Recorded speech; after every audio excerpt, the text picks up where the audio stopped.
Ambassador Sholtong, my current ambassador to Russian Federation. It's a great opportunity for one to reflect back for the last 10 years. By tomorrow, I think it will be precisely 10 years since South Sudan got independent. It was a dream which seemed to be impossible, but it became possible on that date. And I had the pleasure and our opportunity of being a governor of the state by then, and I raised the flag of the Republic of South Sudan in the Freedom Square, Irumbe, Lake State. It was a very exciting moment, and I saw faces who were so excited, and I could remember one of the incidents which happened. One of the wife of a liberator, wife of Matai, who died during the war, called Mopor. When the flag was raised, she collapsed. She collapsed, and because she collapsed because of excitement, she was taken to the hospital. This was a vivid incident which took place. Shows how excited and how happy our people were by that moment, that the dream which seemed to be impossible was achieved. So for us and this generation who have witnessed this, it was a great day, and it's a very memorable day. I also reflect back on the day of the referendum itself. There were a few incidents which happened. I toured all the Lake State to mobilize people to vote. In one incident in Gok area, Gong Toj, I met women, 3 women. One was a lactating woman, and the other 2 were pregnant. And they were walking a long distance to go to a polling station. I told my drivers to stop, and we gave them a lift. When I asked them where at what time they start when they said they start walking from 4 in the morning, and it was by 12 when we met them. She means that 8 hours they have been on foot. You can see how determined they were. How determined they were. There was also one incident. A certain citizen happened that his card, the voting card for the referendum, was eaten by a goat. The goat swallowed it. The man went and slaughtered his goat. To get the card. He slaughtered his goat, so that to get the card, to have that opportunity to vote. So you can see how determined the South Sudanese were that to get their independence, because that single vote would have mattered. He would have said that one vote is not an issue. Yeah. But because he sees that he should be part of the history, you see, he slaughtered his vote. I sent for that man.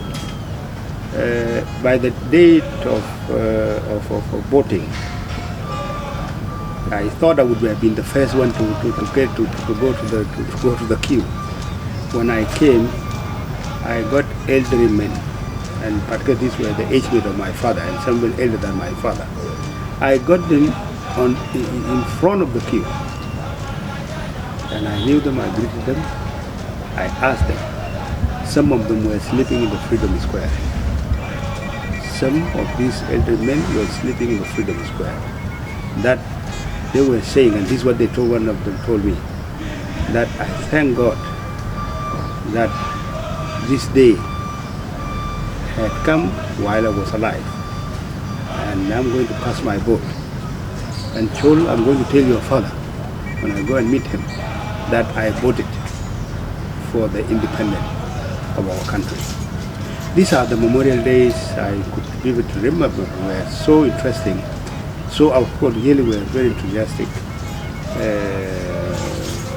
to get that country. So when we were preparing for hosting of the flag, by that day it was organized that there it should be the wounded heroes and the widows supposed to raise the flag, because this is to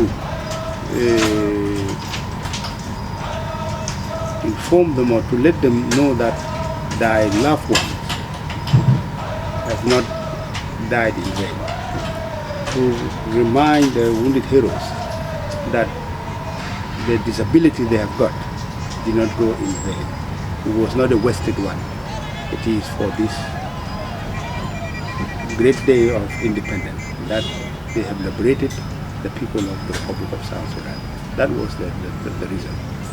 With our trouble has been faced with a lot of turbulence. There was a turbulence on the road. We stumbled. In 2013 we stumbled.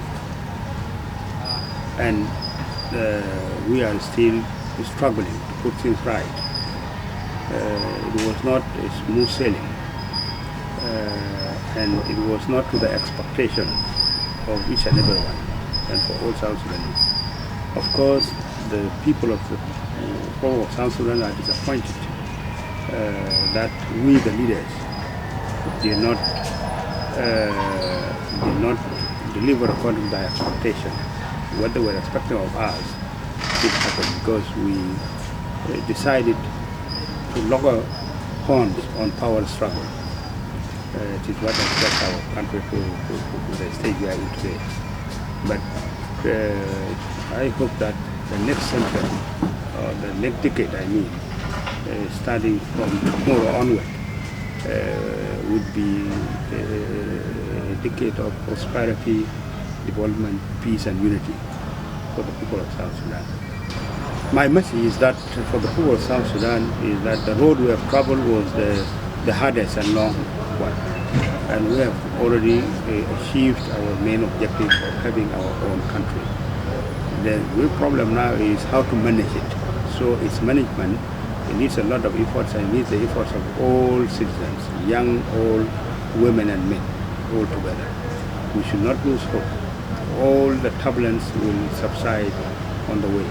We should realize that where we have gone wrong, let us learn from our history and then learn those lessons, and that would help us now to forgive ourselves and implement the current peace agreement and unite and have the one purpose of having a peaceful, united, prosperous Republic of South Sudan, where all citizens are equal in all their rights,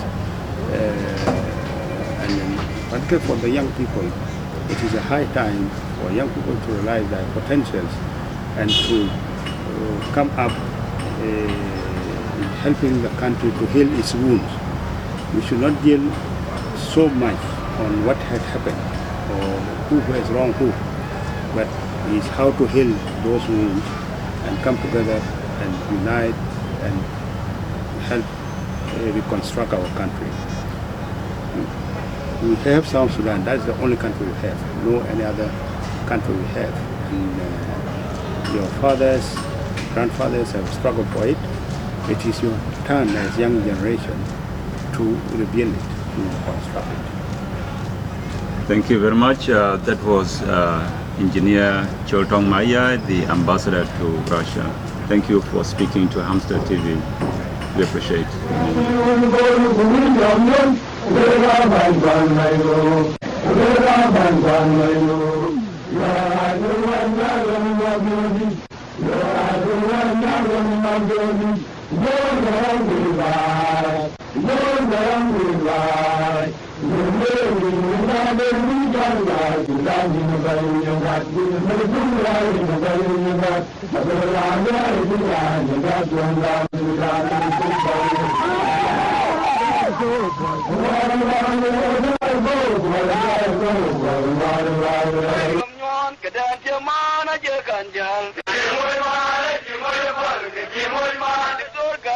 Kedan jamana gen kangjal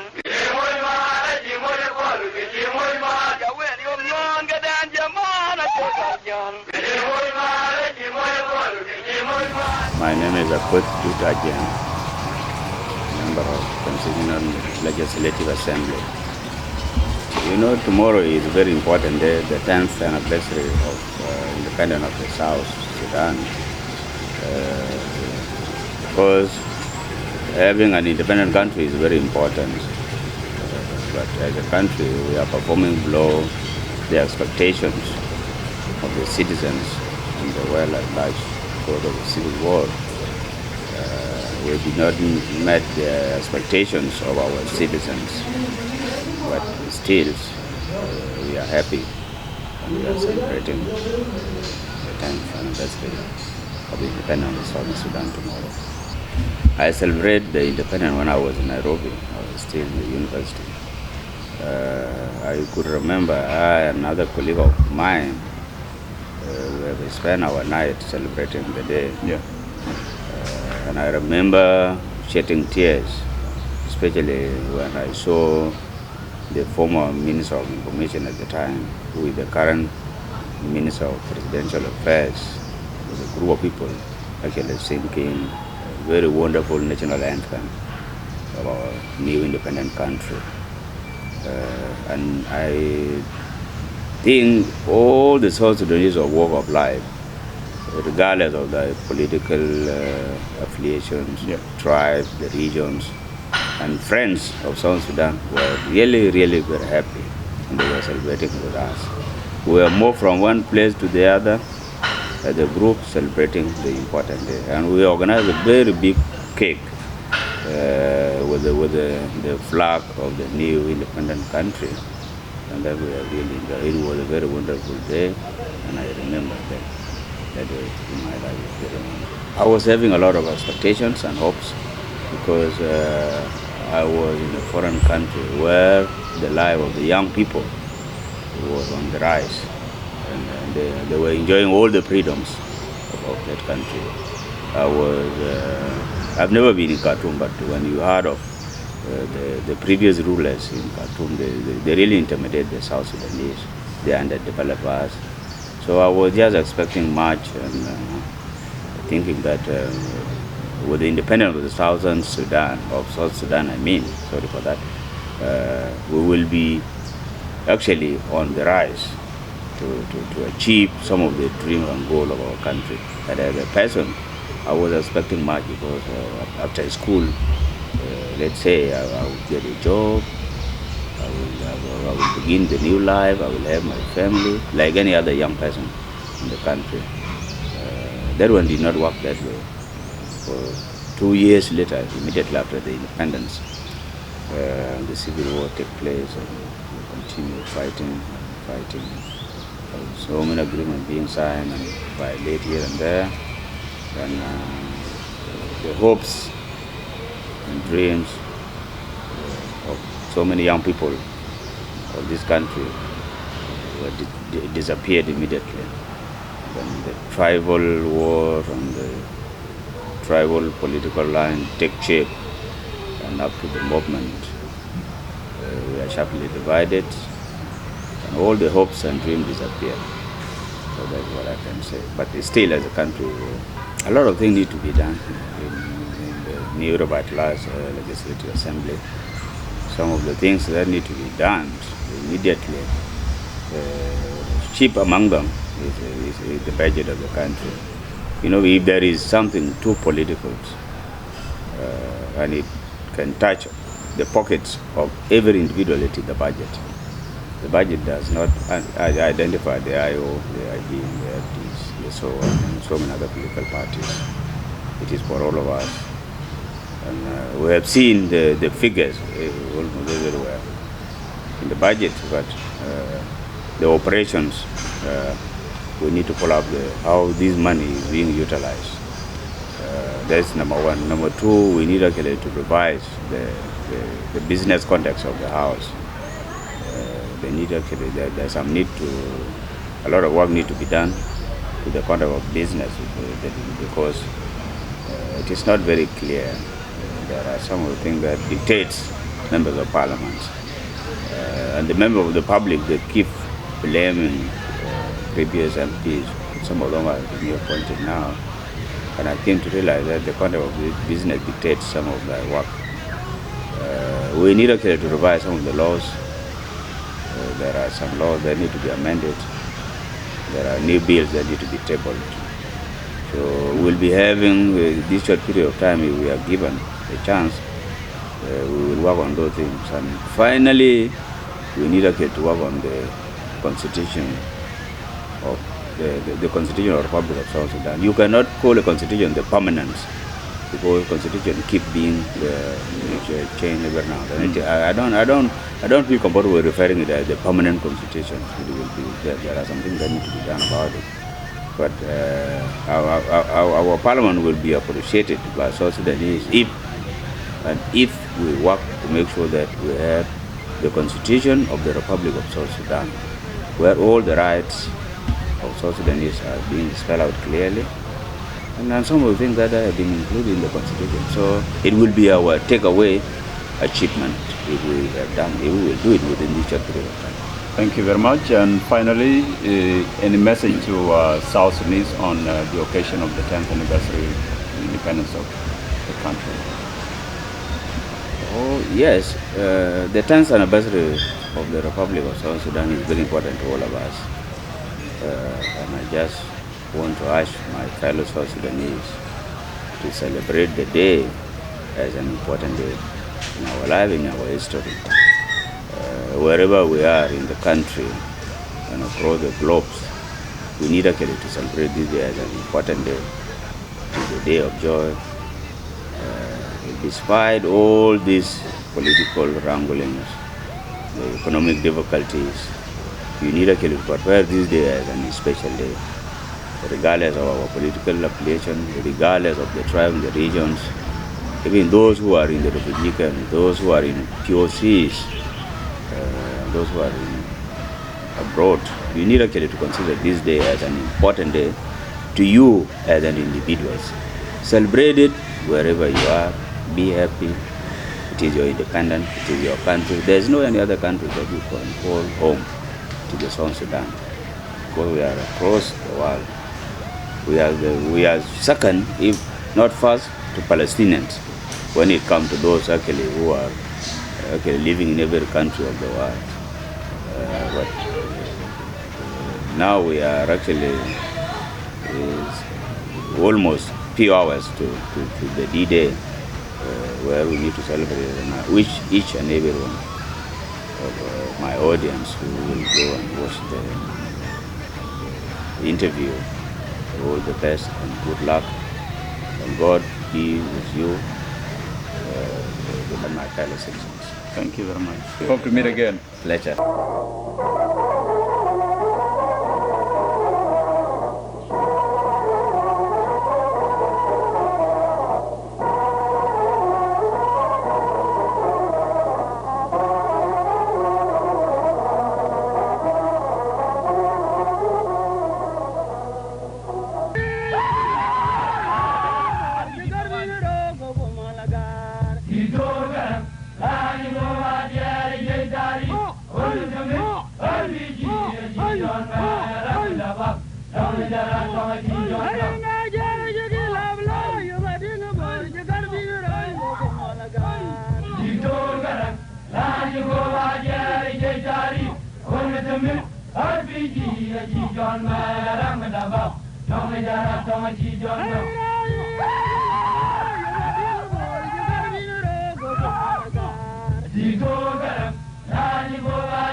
Welcome viewers, this is Amster Media. Today we are hosting a great cartoonist of our time, Adija Achwil. Welcome to the studio. We are going to ask you, since we are approaching the independence of South Sudan on the 9th July, which is tomorrow, we want to ask you some few questions. How did you come to know that the people of South Sudan are fighting for independence? What time of the year? And how did you come to know it, that this is really independent, it's not about Sudan anymore? thank you for hosting me in this show. I can congratulate myself and the nation for a great event tomorrow. As a people, when we reach adulthood, you will automatically searching for the normal life. Like you can look for marriage, and so it is something obvious. Our nations reach that level. So me, as I attend the two revolution, the first Tanyanya one and this one.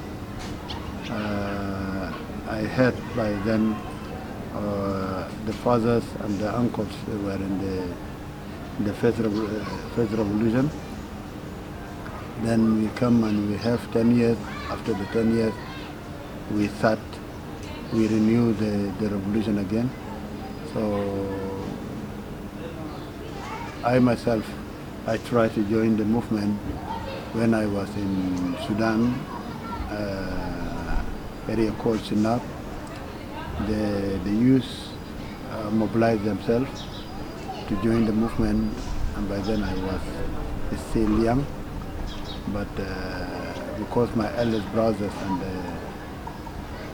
the families members, most of them they joined that team, so they refused me because we are still young. So they chased me away and they left. But right now we are starting.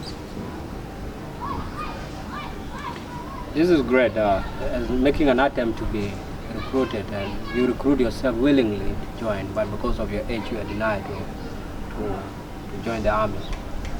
What was your vision? How were you determined that we are going to have an independent South Sudan? Yeah, like when I realized that from the revolutionary leaders, when the revolutionary leaders made the youth sacrifice, that is a revolution. And the cost of that, the cost of the price of the join that effort was lastly give us this independence because of the effort from the youth and the great ideas from our leaders. Okay. But now from Nyanya 2, which is the SPLA, SPLM, you have watched, you have seen so many things happening, and finally in 2011 we had this independence. How does it feel that you belong to your own country, as somebody who have been an Arab-dominated country within states within South Sudan, within Sudan actually, because there were some towns that were dominated by Arab. You yourself, you went to school in Khartoum and you have experienced a lot of things. How did you feel after moving away now from Sudan that we were in, and now you call yourself a South Sudanese? How did you feel that day, and where were you during an independence? You know, we were being brought up in Sudan, in Khartoum, under the pressure, and we feel that we are under the hand of the enemy.